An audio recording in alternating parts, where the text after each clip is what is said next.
Hi everyone, welcome to another edition of Pele Yoetz. We're still on the letter Aleph. Today's topic is a topic that we all will have to face, and that's eating and drinking. And it's quite shocking. For as many times, this mitzvah almost seems like it's not really spoken about as much. And I think this is one of those mitzvahs that probably is categorized as one of the ones we trample over so much. And many of you know my feeling about healthy eating. If you followed my Kosher 2.0, you know how I feel about healthy, health and wellness. You know how I feel about that. Again, many of the sages talk about this. What is the preferred diet, if you will, and it's not just about kashrut. I think, especially in, again, talking about our generation, we are in a time of excess and indulgence, and that isn't just with the number of shoes or cars or houses or whatever it is. This is also with food, and I think this is one of those mitzvahs that we just very easily to tramp over, because I think maybe some of us don't see it as such a great mitzvah. But the truth is, again, like I explained in previous year, that without the guf, the neshama has no vehicle. And if you're in pain, if whatever it is, you can't focus, if you're ill, it's going to be very difficult to have that proper kavana when you're davening or whatever you're doing in the service of Hashem. So we're going to start off, and it says there are 3 categories in eating and drinking: mitzvah, permitted, and prohibited. A person has the ability to make all of his meals a mitzvah if he meets all the conditions that are said in truth by the sages from whose mouth we live. First, one needs to intend through his eating to be healthy and strong for the sake of the service of Hashem. May his name be blessed forever, and be like the person who is good to his soul, is a man of kindness. Mishlei 11:17. This means that he must refine and bring to light all the sparks of holiness that are attached to everything that he eats. So, many of us know the concept that there are sparks trapped within the food. And who knows if, it's a reincarnation or whatever. And when we make a bracha, we are releasing that spark and we're elevating it. So, and this concept really gets very, very deep. But because, we're talking to a general audience, we're going to leave this right at like a pashat level. But very important, if you don't see this as one of the greater mitzvahs, it's really a serious, really serious error. And you should really, really start to pay attention to this, especially in this day and age. It says, he also needs to pray for his sustenance before eating. It is an immense obligation, as explained in the Zohar and Shemot, Daf 62. I, the most humble one, organize the language of a prayer to actualize the intentions that we have said with our mouths. There is a benefit of verbal articulation in that in that it facilitates the remembering of the heart, the faculties. It also affects the infusion of holiness into one's eating, especially for the individual whose intention in eating is for the sake of Shemaim. I have recorded and debate tefilati with heavenly assistance. So this is a very exalted level. This is truly the concept of eating to live as opposed to living to eat, which is something that many of us can easily fall into, especially with the decadence of food these days. So it says, behold, the person who delves into the holy book in Reishi Hachma Shari Kedusha Perek 15 will see with his own eyes that the intentions associated with eating are identical in their qualities with the sacrifices. Fortunate is one born of a woman who achieves the building of the upper realms by his eating, on condition that he directs his heart to Shemaim and performs these things according to the custom law and with purity of hands. One must make an extra effort to be careful in his proper ritual washing hands in accordance with the enactments of the sages. So I think this becomes even more important, especially with the fact that we don't have a Beit HaMikdash. And so again, for many of us who think that the mitzvah of eating and drinking is just a very simple one, here we're already starting to see the foundation that couldn't be further from the truth. It is likened unto the sacrifices of the Beit HaMikdash, So already this is really something that we need to start coming up a little higher on, and really, really having derek eretz when it comes to eating. So it says a person should be seized with trembling when he comes to bless his maker, who has provided him with nourishment and other pleasures. How careful must one be to say the bracha precisely, letter by letter, word by word? This is the other thing. I think sometimes, especially with children, you will find that when they're saying the bracha, and again, here we go, we have to exercise, common sense. But we also have to teach our children, when you're saying a bracha, you have to enunciate, because if you don't say the proper enunciation, has v'sholom, you can be saying, you be calling on again, has v'sholom, like a very bad, spirit or whatever. So you don't want to be calling the name. And you have to make sure you're enunciating, or you could say, you could change the meaning of what you're saying. And so you don't want to be calling onto yourself something that you shouldn't. But this is something we have to teach our children from very young, for as young as we can, to their level, obviously. But you want to, and for yourself, kids are sponges and they see what their parents do. So if you're the type that's just rushing through because you're tired, whatever, really remember this moment that I'm telling you. Just, it's worth it for you to take the time to just, it only takes a few more seconds. Just let's take the time and have the proper kavana when we're saying, especially when we're coming and bringing words to our maker, to bless our maker. To very big sign of disrespect. It's something even myself I have to work on very much. So it says, how much more so for the recitation of God's name? All of man's bones ought to be seized with shaking. For unto the sublime and exalted King, Lord of hosts, he offers his bracha. If a person is not careful, has v'shalom, it is Shem whom he blasphemes. So again, this is a very big insult to a Kadosh Baruch Hu. So it says, these matters are determined by the intention of one's heart. Therefore, a person must be cautious with the recitation of all his brachot, especially the brachot associated with pleasure, and even more so with the brichat hamazon, since it is a scriptural obligation. Just because it is long, one should not say it hurriedly, but rather with appropriate deliberation. I gotta tell you, I was probably like many people who are listening to this now, who really, in the beginning, I think I avoided bread. Like now, all those who know me and have followed my broadcast now for the better part of a year, you guys all know why I avoid bread, and it doesn't have to do with brichat hamazon, but that's not how it started. For sure, like many people, I probably avoided this bracha because it seems very lengthy. But I have to tell you that the more that you recite it, it really doesn't seem all that long, and it almost seems like I can't even believe that I even had this thought. And let me tell you, on Shabbos, I'm told it's the neshama's highest and greatest pleasure to recite brichat hamazon. So keep that in mind this Shabbos. The Shabbos when we go in, keep that in mind. Say it with all the proper, kavana, and really know that you're connecting with the Kadosh Baruch Hu. So it says that this is something that intelligence dictates, and which is apparent to the eye in regards to the common practice in the world relative to the bracha of general nature. All the more so when one comes to bless the awesome and dreadful King of honor, who by virtue of his great kindness has given us permission to bless him and mention him, his awe-inspiring and praiseworthy name. So this is the thing, again, we talked about not having the proper kavod for the Torah scholars. How much more, think about it, you're talking about the great I am. And even for myself, I have to sit down. And I told you, I'm reading the Sefer. I'm a student like you guys. And it's like sometimes it does. I'm a little disappointed with myself when I don't, when I just don't realize that this is the great I am who allows me to come into his presence. And if I'm like, tired and half drunk, many, like you've heard my story about the stroke.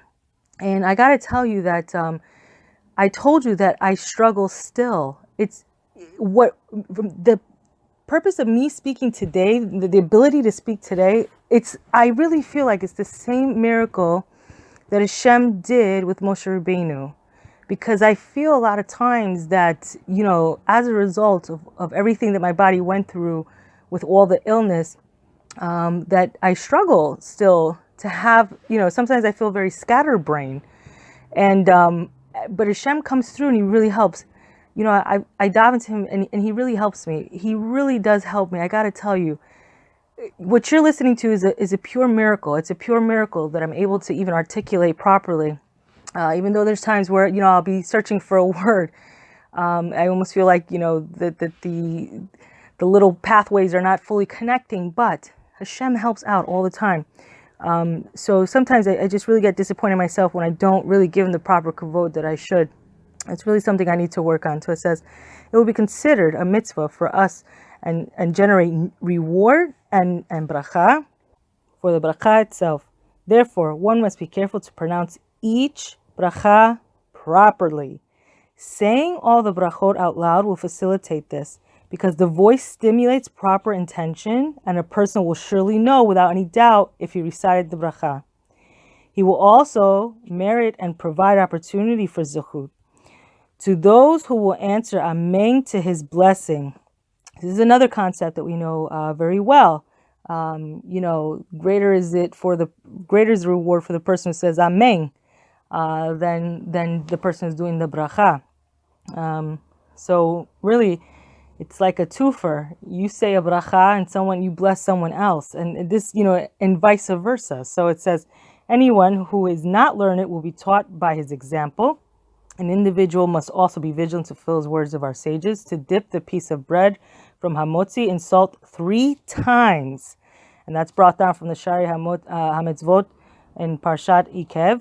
A person should not fail to perform this practice whenever possible, for all the words reach the upper realms of the world. So the Shabbos, make sure you're dipping the bread in the salt 3 times. So it says, a man should sit with honor by the dining table, for he eats by the table of the king. Beautiful. The story of Harav Yisrael Nechara, who lived at the time of the Arizal, is well known. He used to sing by his table with pleasant voice, and the ministering angels would gather around him as if by the celebration of a groom and a bride. His arms were exposed due to the heat, and a voice came down from Shemaim. Run away from this man who diminishes the honor of Shemaim by not sitting with proper dignity at the table which is before Hashem. They all immediately ran away. The Arizal saw this incredible vision from his house and revealed the secret of the angel's departure to Harav Yisrael Nehara. And he trembled, an awful shudder, arranged himself and sat with dignity, began singing again as before, and the ministering angels returned. Therefore, one who fears Hashem must maintain total etiquette and should be careful to eat with proper decorum, not like the way of those who eat and drink gluttonously, like the Zohar HaKadosh says in Parshat Pinchas Daf 246a, says that there are from the domain of Esav, about whom it is written in Bereshit 25:30, pour it down my throat now. He was despised and shameful in the eyes of God and man.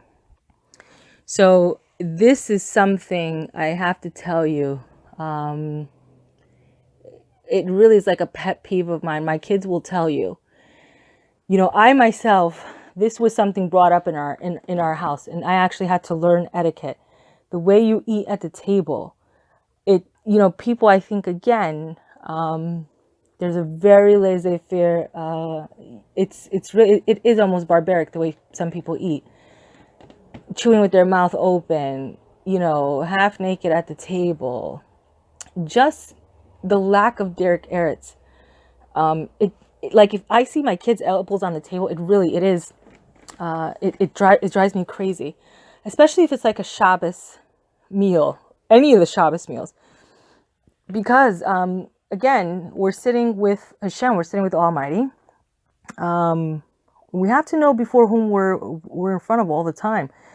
If you were invited to whomever, the current president is President Trump. But if it were, the Queen of England, whoever it is, if you were sitting before her table, for sure, you'd be on your best behavior. Even if you didn't have Derek Eretz, you'd be on your best behavior. I mean, you'd be crossing every T and dotting every I. It's like you'd be looking to the person knows the Derek Eretz of the table just to find out, what am I supposed to do, because you wouldn't want to be embarrassed.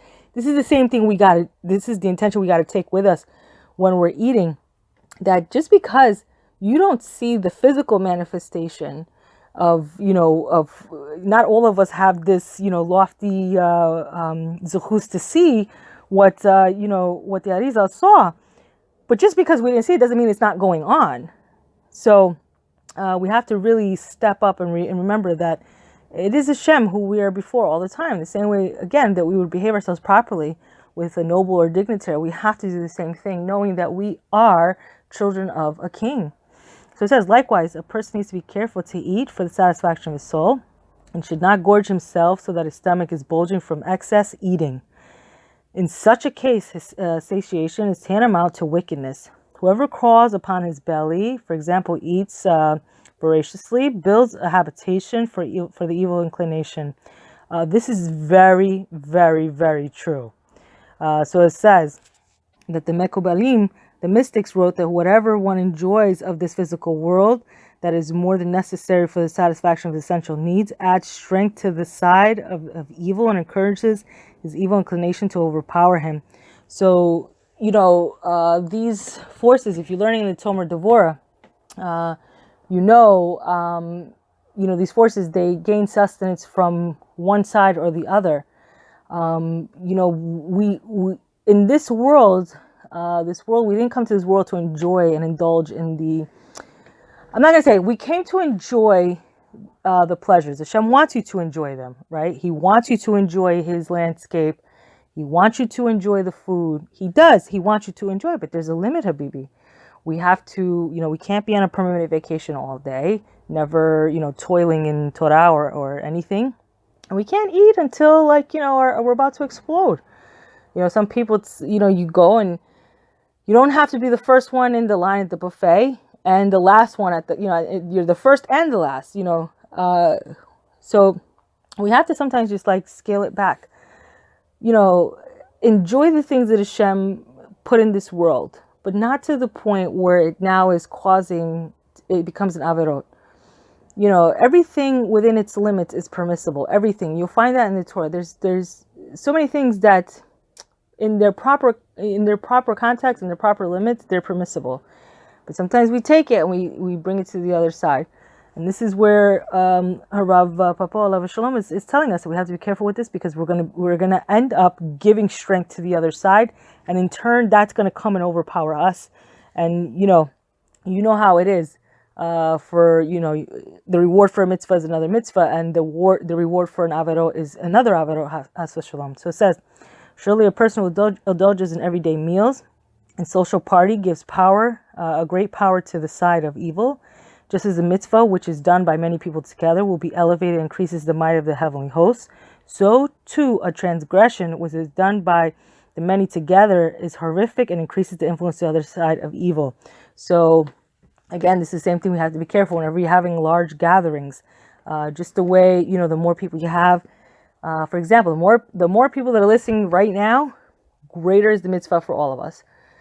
Has v'shalom, if we were at a party listening to, horrendous music, eating all kinds of, treif or whatever have you, just gorging and just being gluttonous, that's just a bad scene. Nobody should want to be a part of that.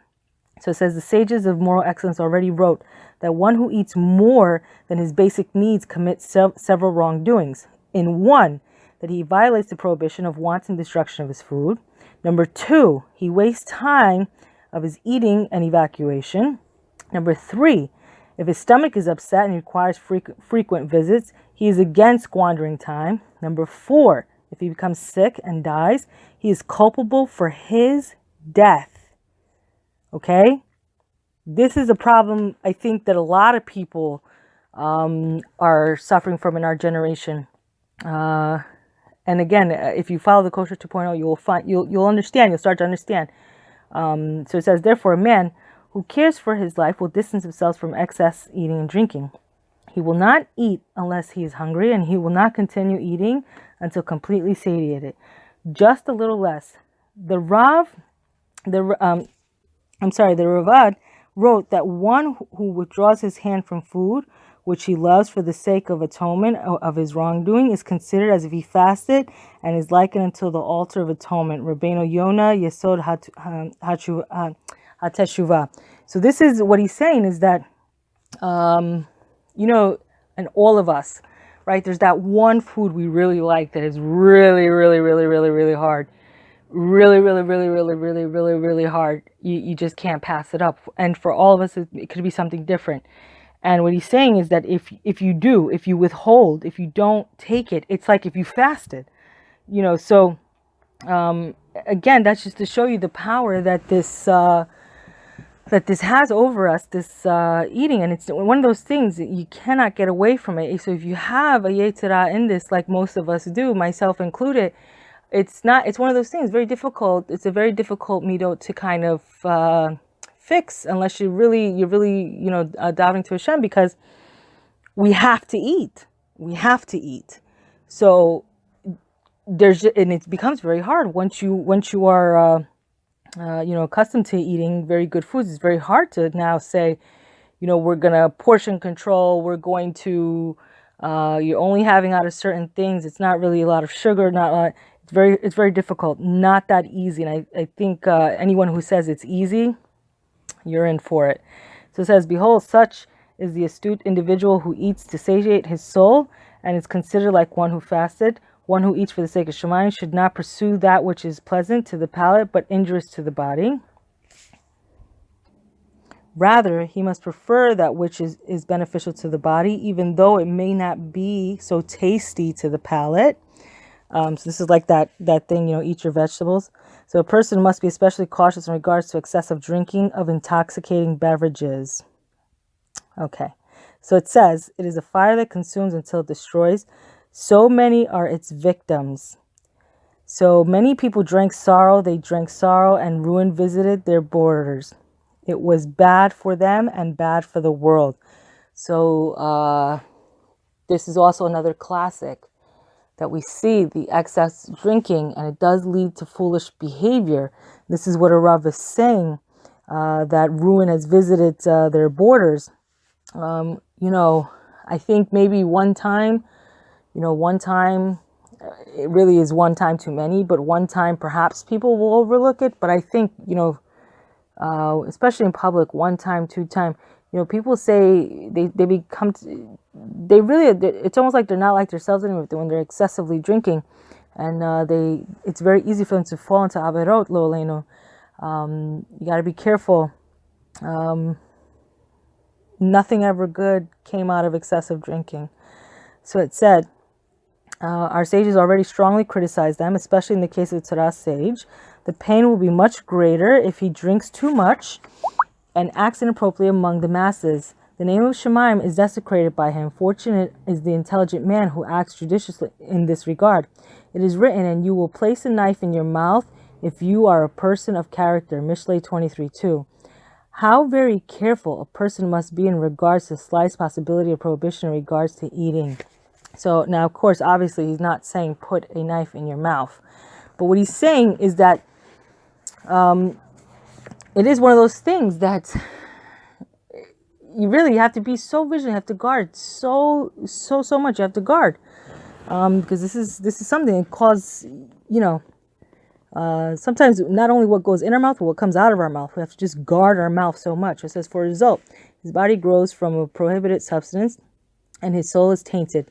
He will go from bad to worse because his contamination is in the hem of his garment. And for example, it's internalized. And he will not be able to walk the paths of life that lead to fear of love, fear and love of the honorable and awesome God, nor serve him with the total devotion. Therefore, one must be cautious and vigilant in regards to the supervision of ritual slaughters in order that they'll be well trained, expert and extremely God-fearing. A person must galvanize the members of his household that they should check very well to the extent of their abilities for insects in their food. This is another problem. So it says, They must not eat any fruit which is known to have potentially contain worms until they have cut it first to check it. Now this again, I'm going to read the rest of the paragraphs, but this is a very controversial issue, because depending on what the minhag is, or people could sometimes get very crazy on this too. It says a man should likewise be very vigilant in regards to the possibility of contamination of mosquitoes, fleas, and other kinds of minute insects that fall unnoticed into food during summertime. A person should be expert in laws of wine. So sorry about that. That was, if you heard in the previous shir, that's the little Omer counter. Hold on. I'm going to go with my family, count the Omer, and we'll be back. All right. I'm back. So it says, a person should be expert in the laws of wine or food that has come into contact with Gentiles, meat that has been unwatched, etc. How good and pleasant is the conduct of refraining from eating and thereby fleeing 100 gates of permission in order not to violate one gate of prohibition, because all of man's toil is for his mouth, in Kohelet 6:7. And the one who safeguards his mouth and tongue spares himself from trouble, Mishlei 21:23. Now I gotta tell you, the Rabbi Papo gets into this issue a little bit later, and you'll see why not only the Rabbeinu of back then, but the Rabbeinu of now, they do obviously it's already Doraita. You cannot just go pick a fruit in the field and just eat a strawberry. No. And of course, like I said, depending on where you hold, different people have different minhags about what's acceptable. But I got to tell you, I later on will learn about a little more in depth about this, I believe. Because I don't believe it's in this chapter. And you can see where the fear is and why some people are so machmir about it. But, at the same time, please hear this well, because this is going out to so many people. Please hear this well. Don't Harav gave a great shir about this, because some people, I think, just take it to the extreme and they're like, no more fruits, no more nothing. So, again, we have to exercise common sense. The Torah is about a balance. Be vigilant, but that doesn't mean, that you cannot, Hashem made these things and they're made for our benefit. We have to just, with all within its limits, So it says, one should be careful not to be overbearing towards his family members in any regard, including eating. See what I mean? Even if one of them burned his meal and made something that he disliked, he should consider the intentional wrongdoing as unintentional, the willful offense as an accident. One must not get angry at his wife, servants, or family members because a man is judged by Shemaim in accord with the way that he treats others. And this already, we've spoken about this, and especially in yesterday's shir, and we said, be careful about, I think I left it only as be careful about when you bring an accusation against Am Yisrael, but in truth, be careful about how you're treating others. The same measure you treat others is the way that they're going to judge you in Shemaim. So it says, it is written, shall I despise the judgment of my servant, my maidservants, in their argument with me? What shall I do when the Almighty stands in judgment? And when he takes an account, what shall I respond? Eov 31:13-14. Delve deeply into this and be forgiving, because more than your wife and servants are obligated to honor you and perform your services, you are obligated in the honor and service of your Creator. A person should be careful to say words of Torah by the dining room table, at least reciting a verse of Mishnah. When he sits together with others, he is capable. His mouth must discourse in wisdom to generate zechus for himself and them. If he is incapable or just did not happen, it just didn't happen, he should at least learn by himself a familiar Mishnah, such as all of Israel have a portion in the world to come, or Rebbe Hanina, anything, etc. Any increase in this area is praiseworthy, since the Zohar HaKadosh in Shemot 157b extols the virtue of one who mentions the memory of the Beit HaMikdash at his table, and is distressed and anguished due to its absence. I therefore have become accustomed to say this baraita by my table in order to satisfy the obligation of the words of Torah as well. Rabbi Yossi said, once I was going on the road and I entered one of the ruins of Yerushalayim to pray, Berachot 3a. Tanya, Rabbi Eliezer says, the night is composed of 3 watches. Yehuda ben Tamin says in Avot 5:20, on Shabbat I am accustomed to say the Mishnah of Yehuda ben Tamin and the quote of Rabbi Yochanan in the name of Rabbi Yossi. Whoever honors the Shabbat lavishly merits an inheritance without bounds. Shabbat 118a. Rabbi Hanina ben Ashkaya, these matters are determined by the intent of the heart. At the time of sadness, sadness, and at the time of happiness, happiness. How fortunate is the man who, and by the way, these are all, sayings that they're giving you examples of sayings you could say, at your table. If you don't know any by heart, this is certainly words that you can eat by. There's words to live by. You can eat by these words. It says, how fortunate is a man whose estate has been increased by God, who is careful to give a portion of his meals to a poor person, who is lacking the gift of men. It will expand his portion in Olam Hazeh and in Olam Haba. It is a marvelous thing for an individual to raise an orphan in his home. The Sefer Shem Olam, I read this years ago. And let me tell you, there is a tremendous reward in raising an orphan. It's like one of the ultimate acts of chesed that you can do. So it says, by doing so, his righteousness is endless at each and every meal. Someone who does not have the financial means to raise an orphan should have this intention when providing for his own sons and daughters. This too is considered as one who does charity at all times in Ketabut 50a. So even doing chesed to your children, especially if you have children that are after the age of 18, right? We all know that's a chesed, right? So on Shabbat and Yom Tov, it is proper that every person should sing at his table. Should be happy, a joyous time. This is why we have these songs, Shalom Aleichem, So let him praise his voice to honor his master from the talents which he has been bestowed upon him. Washing hands after meals is an obligation, whether at home, outside, or on the road. Many people, especially travelers, violate this and neglect washing hands after a meal. One must be even more careful with the washing than the washing of the hands. More careful with this washing than the washing of the hands before a meal. A person who violates the words of sages is liable for death penalty, Berachot 4b, and according to one's pain will be his reward. Now this is something very easy for all of us to kind of transgress here, this washing of the hands after the meal.